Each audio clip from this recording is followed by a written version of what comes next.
Buenas tardes, profesor. Buenas tardes, compañeros. El día de hoy, yo y mi grupo de trabajo, compuesto por Javier Evia, Sebastián Galvez, Marta Sánchez y yo, Valentina Rebolledo, vamos a hablarles sobre una autora muy importante llamada Sor Juana Inés de la Cruz. Para partir un poco en contexto de esto, hay que destacar que su nacimiento está sujeto a debate, ya que muchos dicen que la fecha real de este es 1648, mientras que otros dicen que es 1651. Pero ambos concuerdan es que es en San Miguel de Nepantla.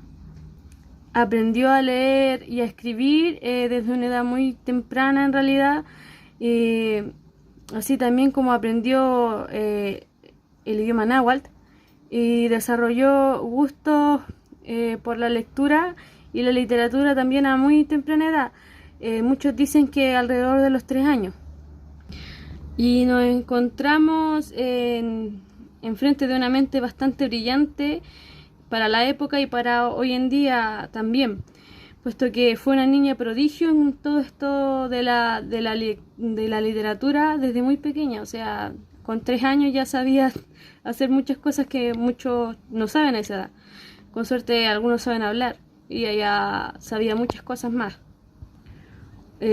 Todo en torno a ella es bastante particular, partiendo por su adolescencia y también por el método de reloj que utilizaba ella para el estudio, que consistía en cortarse el cabello lo más corto posible o más corto de lo normal en realidad, hasta que aprendiera a fondo el tema que ella estaba tratando de manejar o estudiando, ya que consideraba que una cabeza desnuda de noticias o información no tiene como derecho, no está sujeta a derecho de tener cabello.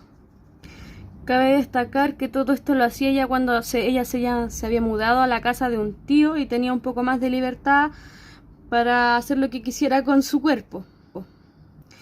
Y todo esto fue bastante efectivo, ya que con tan solo 14 años fue pedida por la esposa del virrey Antonio de Toledo para ser su dama de honor.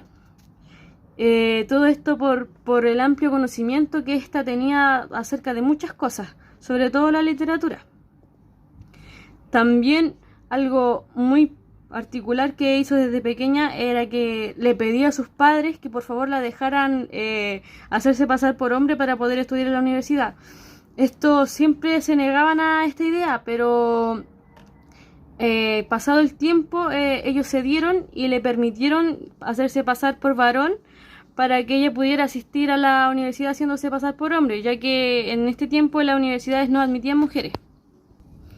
Después de demostrar su maravillosa capacidad para comprender absolutamente casi todo tipo de materias, sobre todo en el ámbito de la poesía y literatura, hizo que se cuestionaran las capacidades intelectuales que ella tenía, ya que mucho era incrédulo y no creían que ella era capaz de saber tanto. Entonces tuvo que realizar un examen el cual era evaluado por expertos en diferentes temas y del cual ella salió airosa, o sea, sabía prácticamente todo lo que le preguntaron.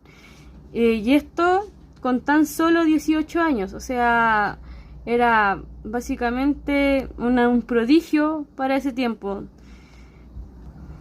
Pero esto no era solo lo que ella quería, o sea, quería más aún. Es por esto que ella en 1667 decidió ingresar al convento mexicano de las Carmelitas Descalzas.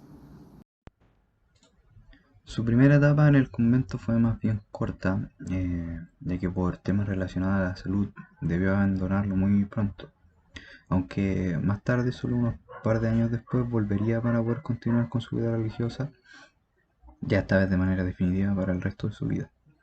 Eh, este contexto sería el en el que ella empezaría su prolífica obra, dando inicio a su carrera como poetisa. entre otras cosas, claro está, ya que hay muchos trabajos de diferentes índole que realizó.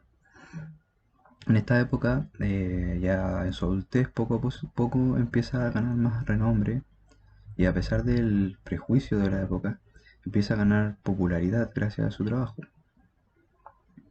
Esto sobre todo la convierte en una líder de opinión debido a la defensa que ella realiza de los derechos de la mujer, sobre todo en la educación en una época que, como ya se mencionó con anterioridad, este derecho estaba solo reservado para hombres, un derecho que hoy nos parece bastante básico, pero como vimos ya tuvo que recurrir a triquiñuelas, por decirlo de una manera, para poder educarse. Y así pasan los años, no muchos tampoco, porque no tuvo una vida muy larga, pero llegando ya a la última etapa de su vida, alrededor del año 1963, una etapa muy convulsa en lo que era llamado Nueva España en ese momento, cesa su actividad. Por alguna razón cesa su actividad como escritora y se dedica por completo y enteramente a sus labores religiosas. Esto muy extraño a primera vista, pero se teoriza, según algunos historiadores, que puede deberse a algún tipo de prohibición debido al contexto misógino de la época. Así, solo unos cuantos años después, ya en 1695, ocurre una pandemia que afecta al convento y ella en sus labores de religiosas termina contagiándose y muriendo a una edad de alrededor de 46 o 43 años debido a esta disputa que hay con su fecha de nacimiento.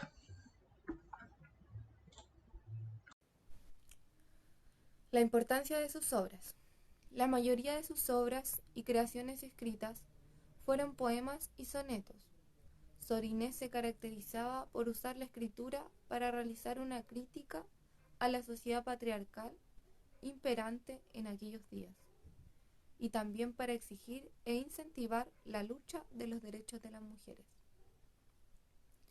El estilo que utilizaba Sor Inés en sus escritos son principalmente el barroco, pero también se destacó mucho en la escritura de sonetos. Incluso fue considerada una maestra en este arte.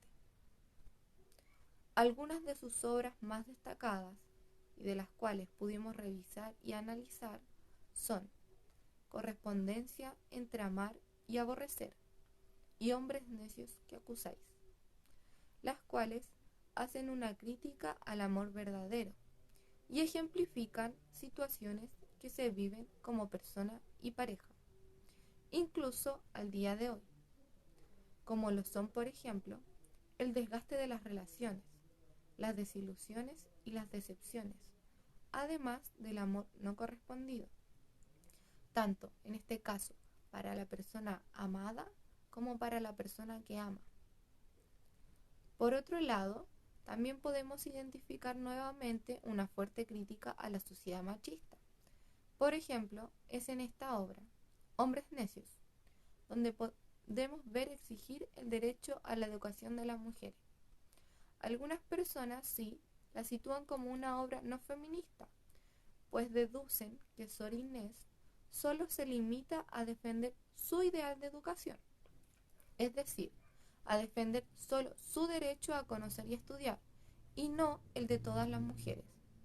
Más bien, lo restringe a las costumbres de la época. Sor Inés realiza una crítica directa y una defensa personal a su derecho al saber, al conocimiento y a la natural inclinación por el saber que le otorga Dios.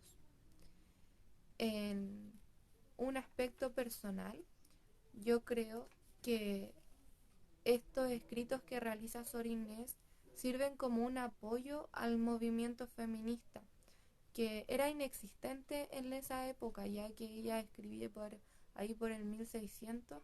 En ese tiempo no existía el movimiento feminista ni nada relacionado con el feminismo, por lo que estos escritos son una base para lo que sería el denominado feminismo en un futuro, y la lucha de los derechos e igualdad de condiciones entre hombres y mujeres. Y la importancia que mantiene Sor Juana Inés de la Cruz en el día de hoy, en el presente, recae en sus escritos y en la ideología que ella mantuvo a lo largo de toda su vida, a lo largo de todos sus poemas, de sus obras, de sus villancicos, de sus mismos escrituras, tanto dramaturgia, literatura, lírica, etc. Y esto se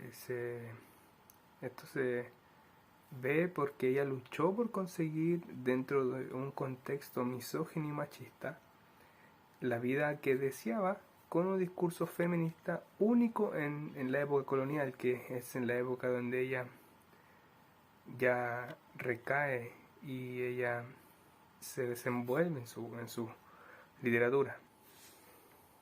Y es así como un aspecto importante dentro de por qué se siente a Sor Juana Inés de la Cruz como una escritora y un autor y personaje tan importante hoy en día y para la época, y los análisis que se hacen gracias a ella es porque su obra mantiene un gran impacto, porque consiguen un estilo tan complejo como lo fueron los maestros del siglo de oro, los maestros de esa España tan iluminada en la literatura y la escritura.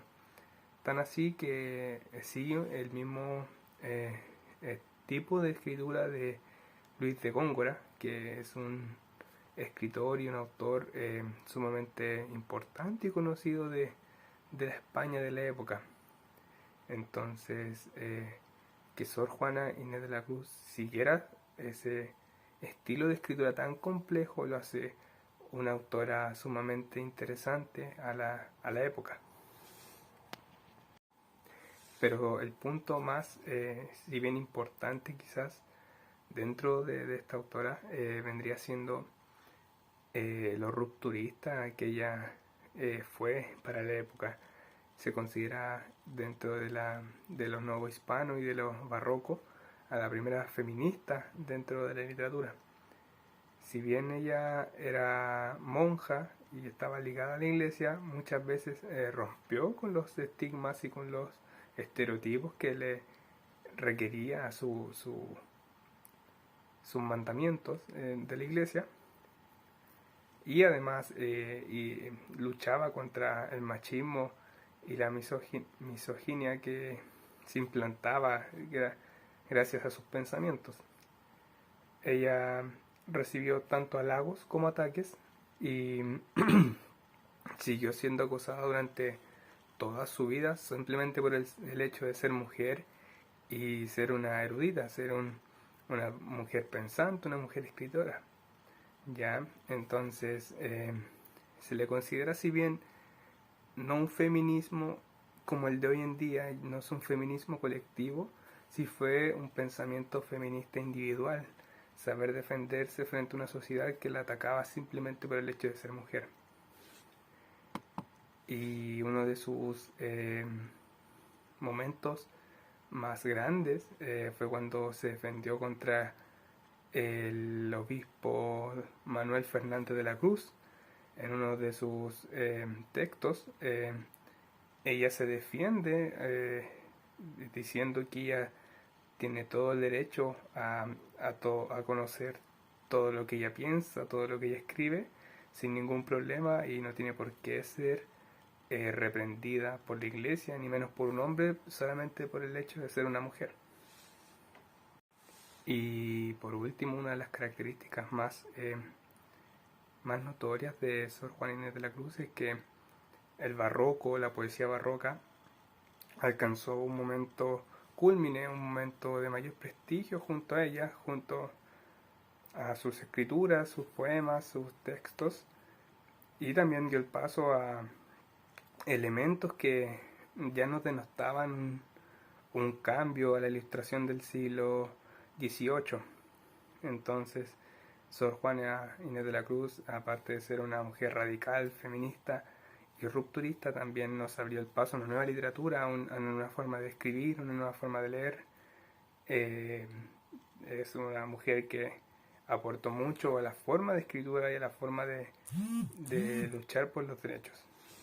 Bueno, a modo de conclusión, queremos destacar lo sufrida que fue la vida de esta mujer, por lo mucho que tuvo que pasar, y en realidad que ella siempre defendió sus ideales y luchó por lo que pensaba y por lo que quería, por lo que le gustaba. También luchó bastante por los derechos de las mujeres y quizás muchas cosas de las que hoy se tienen, también fue una de las precursoras para que hoy en día se tuvieran.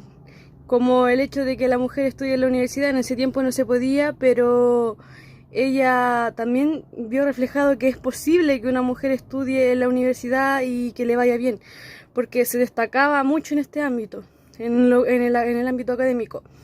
Y más allá, o sea, por su obra y por todo lo que simboliza, consideramos que es la mayor exponente de la literatura barroca hispanoamericana.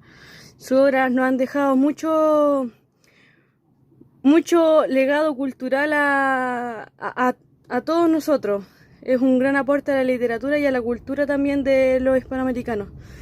Y eso sería todo por hoy, por nuestra presentación. Y muchas gracias por su atención. Y eso, gracias.